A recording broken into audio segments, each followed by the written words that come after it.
তুমি আজকার গাছির ছেলে শামসের গাছি না? হ্যাঁ আঙ্কেল। একবার আমি চিনতে পারছি, তোমার যে 3 জন লোক আনার কথা ছিল, আমি তো খুব ভালো কথা, কিন্তু এদের তো আমি চিনলাম না। আর সেন্টারে নাই, আমি পরিচয় করাই দিই। জানেন এই ব্লকে দেখছেন না, আমার গ্রামের হানিফ মাতুব্বরের নাম হচ্ছেন। হ্যাঁ চিনেছি। তার ওই হানিফ মাতুব্বরের নাতি থার্ড ক্লাস 26। আর এই যে এই ব্লকে দেখছেন, আমার গ্রামের সিধা গাজির পোলা বয়রা মোটলেব গাজি। কানে কিঞ্চিত কম হনে। আর ওর নাম হইলে যাইয়া আমি বলবো না ভাই। হ্যাঁ বলো বাবা। আসসালামু আলাইকুম ওয়া রাহমাতুল্লাহ। ওয়ালাইকুম আসসালাম। বাবা বলে পরিচয় দাও। আপনি জামাইল্লা নেবার নাম শুনছেন যে?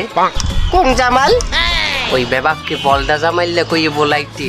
ও একটা জন্মের পলক ছিল, আমাকে গ্রামে চিনতে পারছি। বলো এবার। এই বলদা জামাইল্লা নেবাই আমার আব্বা। আব্বা? আব্বা তোমার, তা তুমি নেবাই করছো কেন?